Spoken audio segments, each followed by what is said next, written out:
This is the best butter chicken recipe I've ever written in my life. And you can make it. Anyone can make it.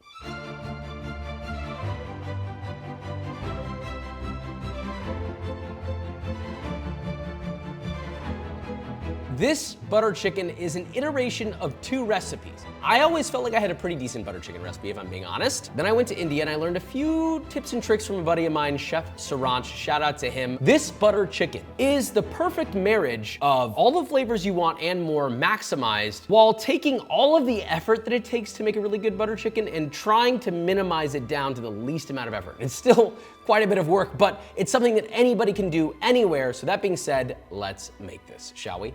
We're gonna start by making a simple green chutney, then we'll marinate our chicken with all these secrets that I learned from my trip to India. Next, we'll skewer and grill the chicken over charcoal. Then we'll make our beautiful curry gravy, perfumed with the perfect set of spices. And then we'll serve that along basmati rice, fresh homemade garlic naan, and of course, our chutney. This is not mandatory, but I would really recommend that you have this on the side. It is an amp up that I think everybody is missing with their butter chicken, and that is a nice, basic green chutney, very simply done. 2 cups of fresh cilantro leaves, 3 cloves of garlic, 1 teaspoon of toasted cumin seeds, 1 teaspoon of kosher salt, a 1-inch knob of peeled ginger, and 3, really any green chili. I want it spicy. I have 3 Thai chilies here, although they're Thai, I get it. Bird's eye chilies, Serrano chilies, but we have 3 Thai chilies here for heat and flavor. If you can look past the heat, it is so worth it. And then we're gonna add a splash of cold water. So you're gonna blend this on medium speed, work your way up to high. Now, if it's so chunky that it's not blending, add just a little splash of water at a time until it does, and blend until as smooth as possible.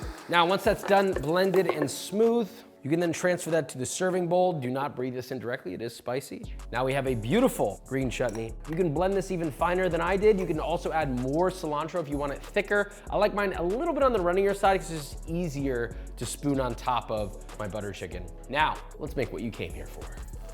We're done with chicken breasts. No more chicken breasts ever again. All chicken breasts should be put in a cannon and shot into space outside of the atmosphere into oblivion. Chicken thighs are the new norm. This is one of the best parts of this butter chicken. It adds so much flavor. You can't really overcook it. If anything, the more you cook it, the better it gets. But separately, it's just like texturally better. So we have 1.5 pounds of boneless, skinless chicken thighs, which we're going to cut into 1-inch cubes. You can go a little smaller if you want, but be aware that they are gonna get skewered. Now, we're gonna add 2 teaspoons of kosher salt and 1 tablespoon of lemon juice, 1 teaspoon of grated ginger, fresh, please, dear God, and 1 medium-sized garlic clove, also grated. All right, now you're gonna mix all that together until coated evenly and thoroughly combined. This is the first marinade. There are 2 marinades. This is gonna sit for at least 30 minutes in the fridge or up to 2 hours. You could hypothetically skip the marination part, but this is the part where all of the salt can sort of start to penetrate the chicken before it gets the full marinade. Normally you'll see things like Greek yogurt used in a butter chicken, and it needs to be thickened in order for it to be used as a marinade. Otherwise, it's too loose, too watery. It's not gonna be quite the right flavor or texture. But we're not gonna use Greek yogurt. Nope. Today we're gonna use 1 cup or 145 grams of whole milk yogurt. To get it more thickened, there are 2 things you can do. The first thing, and the most important thing, is taking a clean tea towel, dumping your yogurt out directly into the tea towel, which I know seems a bit weird, carefully gathering all the sides, and you sort of have like this sack of yogurt. Now, at this stage, you can get some kitchen twine, and I like to make mine extra long, and then you're going to wrap that around the top, sort of pulling it taut, and you're gonna go around a couple times. Tie that just to make a basic knot, doesn't need to be perfect. So now, if we hold the long end, kind of hangs there, kind of dangles there a little bit. You can already see that this is leaving some moisture wherever you put it. That's good. If you have an S-hook grate or a kitchen sink faucet, you can hang it on literally anything. The point is you need to hang it on something for 2 to 3 hours, or best case scenario, overnight. What's gonna happen is the whey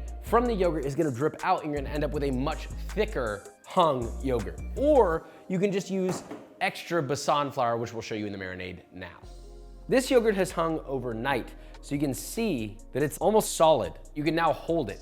It's breakable, but it's also still quite creamy. So we'll put that in there. If you hang it like this and it's this firm, you don't need to add any besan flour at all. But if you're in a rush, you don't wanna hang the yogurt, totally fine. You're gonna add 1.5 to 3 teaspoons of besan flour.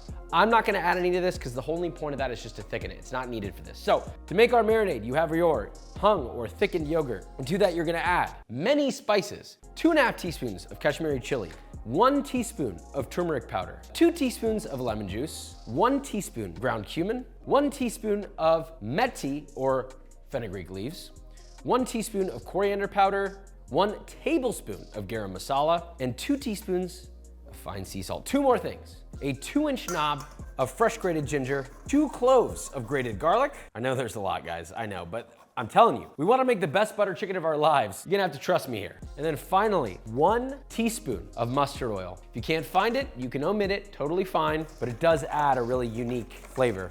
Now whisk that together until thoroughly combined. Now you can see how thick this is. You're gonna take your chicken that's been marinated in the first marinade, now it goes into the second. And then you're just going to massage that mixture into your chicken. You can see how thick this marinade is in comparison to other marinades. Even marinades I've done in the past, I felt were a little too liquidy because of the yogurt, but by hanging that yogurt and adding all these spices, now you have a really concentrated flavor that's still gonna give you that yogurty flavor without diluting these beautiful spices. Now, once that's tossed together, your chicken should look like this. By the way, I just wanna add, you can also skip the marination part if you absolutely have to. You're gonna lose out on some of the flavor in the chicken because this is the part where the flavor penetrates the chicken. You don't like that word? I don't care. It's the only word that makes sense here. That said, if you are gonna marinate it, at least 2 to 3 hours, or ideally, in a best case scenario, overnight, make sure you wrap it in plastic wrap and set it in your refrigerator. Once your chicken is finished marinating, you're going to skewer it. There are many ways you could pre-cook this. You could have seared this in the pan before you did all that other stuff, and you're welcome to do that. But the way to maximize the flavor is to either broil or grill it. So you can skewer it with metal skewers like this. You don't have to do this perfectly. We just need to get these bad boys seared off and get some flavor on them. Then just repeat the rest of your chicken. Once you have all your chicken skewered beautifully, we're going to take these out and grill them. You have 2 other options. You could broil them, or you could sear them in the pan before you add the rest of your ingredients. These are gonna finish cooking the sauce anyway, so we just need to get some color on them. You're going to grill or broil for 2 to 3 minutes, flip, grill or broil for another 2 to 3 minutes, and then you can do that on a third side. Just try to get some even grilling and char on all sides. Yeah! At this point, my chicken is actually fully cooked, and yours might be too. With our chicken done, we're moving on to arguably the star of the show, our curry sauce, also called gravy. We have a large saucier. You can also use a pot or a large deep pan of some sort. Heat that over medium heat, and you're gonna add 2 tablespoons of ghee. That's clarified butter. You're going to melt that completely. Now, once that's fully melted and hot, you're going to add 1 small diced yellow onion, a 1.5-inch knob of ginger, finely chopped, and 7 whopping cloves of finely chopped garlic. You're gonna add a touch of salt to taste, give that a toss to coat, and you're just gonna saute that, stirring frequently, so all those vegetables are beautifully softened, about 3 to 4 minutes. Once that's cooked and softened, you're gonna add various spices. We're gonna add anywhere from 2 to 3 teaspoons of granulated sugar. Don't get mad at me, okay? It adds a sweetness. I like it. F you. Omit it if you got a problem with it. 2 teaspoons of coriander powder, 1/2 teaspoon of cumin powder, 1/2 teaspoon of turmeric powder, 1 teaspoon of Kashmiri chili, 1 teaspoon of garam masala, and a hefty pinch of salt to taste. Now, give it a stir, and you're just gonna continue to saute that over medium heat for about 30 to 60 seconds, or until those spices are nice and toasty. You're gonna know because they're gonna get super fragrant. They're gonna darken just slightly, not blacken, but darken just slightly. Now, this is the key to this. This is gonna help prevent you from having to cook this for like an hour, hour and a half, like Saranch's recipe. I love Saranch. I modified this slightly to make it faster, easier, while still maximizing that flavor. So we have 1 tablespoon of tomato paste. Why tomato paste? Because it's already pre-reduced. It's already maximized tomatoey flavor being added to this without us having to add a bunch of reduction time. So we've already skipped some of our reducing a little bit here. Stir that in, saute for about 1 to 2 minutes or until it darkens slightly. You're gonna add a 14-ounce can of crushed tomatoes. You could add fresh, but I find that using a can of crushed tomatoes, you have the most maximum perfectly in-season tomatoes that you can get, and they're already slightly cooked down a little bit. Followed by 1¼ cup of water and 1 tablespoon of meti, which is fenugreek leaves. Now you're gonna increase the heat to medium. Bring that to a boil, then reduce the heat to low, and then bring to a simmer. This is an optional add, but I like to add it. 1 cinnamon stick, which you can add it in this state, or you can also optionally slightly burn it, and that just adds a little extra depth of flavor. You're gonna take a cheesecloth, you're gonna add that cinnamon stick, followed by 6 cardamom pods and 5 whole cloves. You're gonna wrap that up nice and tight. And then you're gonna use a little bit of kitchen twine to then tie that off at the top so it doesn't escape the bag. Make a knot. Now at this stage, you can trim any excess on this and you have a little tea bag of spices to add. Again, this is optional, but if you did make it, that'll go directly in there. And you're just gonna let that simmer for about 10 minutes, up to 15. After 10 minutes, I'm gonna take the bag out and then transfer it to a blender, pouring carefully because this is very hot. Nothing on my white shirt, let's go. The goal here is to get this as fine as possible. You can use a stick blender, you can use a food processor. Also, by the way, guess what? You don't have to blend it at all, but blending it will give it a beautiful texture, and I like to do that. Blender top, and then you're gonna blend this on high speed until as smooth as possible. Take that out. Oh yeah. That's gonna go back into your pot or pan or whatever you're using. Look at that.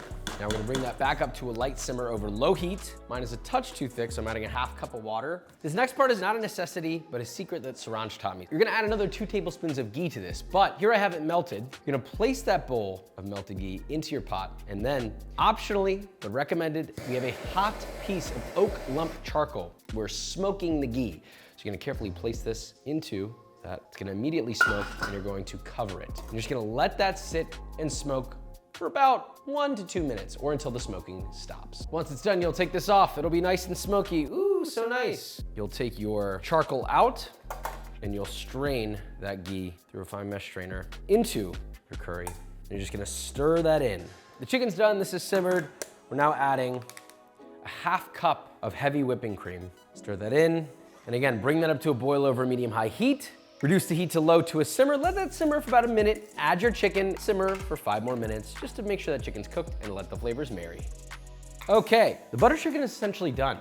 It smells ridiculous. Now at this stage, I really prefer to add this. I know there's already a lot of fat in this, who cares? This is not a diet food. What I like to add is 1 to 2 tablespoons of cold, unsalted butter to this. While it's still hot, the heat is off, it's no longer simmering. You take the unsalted butter. This is not necessarily traditional, it's just a little chefy. You add the butter in and you're gonna mount it with the butter. So you're going to keep it off the heat and you're gonna continuously stir, letting that butter emulsify into the sauce. And it's just gonna make it a little bit more velvety, a little bit more buttery, a little bit more creamy. We don't need to toss it aggressively, just a nice gentle stir. Now that that's in there, last thing to do is always, always, always taste. Does it need more salt? This is your only chance. Mine needs just a little bit more. This is your chance to make sure that it's seasoned properly with salt. You worked so hard on this. Stir that in. Final taste, here we go. Is it there? I think she's there. Beautiful. Now, we plate. To serve this, each bowl will get your butter chicken ladled in there with plenty of fresh chicken pieces. Optionally, you can drizzle that with a little bit of heavy cream just for visuals and also a little richness. Top with additional kasuri methi, 2 fresh cilantro leaves, and then of course, serve it with your rice, chutney, and fresh garlic naan. Cheers. Symphony of flavor, of texture, of just overall beauty. Butter chicken is just one of those things that transcends a singular language or culture. You feed this to anybody, and they're gonna wanna, I don't know what they're gonna wanna do.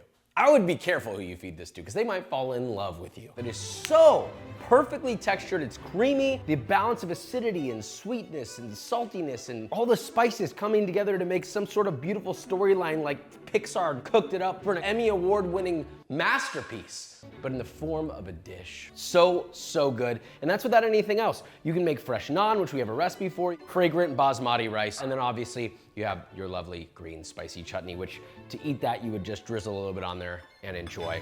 I'm very proud of this butter chicken recipe, and I wouldn't have been able to make it and perfect it the way that I have without the help of Chef Saranj. Thank you so much. We had so much fun with him while we were in India, and this was a fun little thing to bring back home to share with you guys. Obviously slightly modified, and it's still really good. So subscribe, the link's in the description. Click that to get the recipe. Love ya.